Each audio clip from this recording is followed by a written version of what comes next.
Пратениците на работа додека синдикалците протестираат.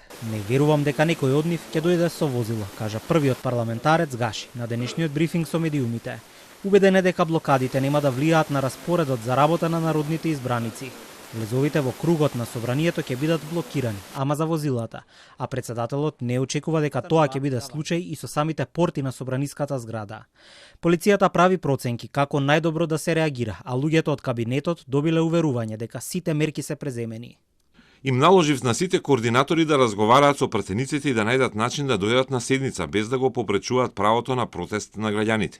Дали ќе доаѓаат пешки, дали ќе доаѓаат порано, не знам. Ние треба да продолжиме да работиме. МВР ги презема сите своји мерки и се надевам дека се ќе биде мирно и ќе тече како што треба.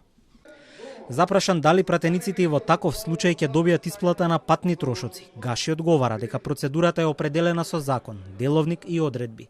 Ако нема фискална, нема ниту исплата на патни трошоци, но тоа не е обврска на председателот да го утврди. Околу барањата на синдикатите за повисока минимална плата, спикерот е на став дека тоа е комплексно прашање, за кое партиите треба да заземат свој став. На прашањето дали има преголеми разлики помеѓу функционерските и работничките плати, Гаши со лично мислење дека треба да се направи најпрво една анализа, а потоа и нивелирање на платите според приоритет, кои функции се најважни во државата.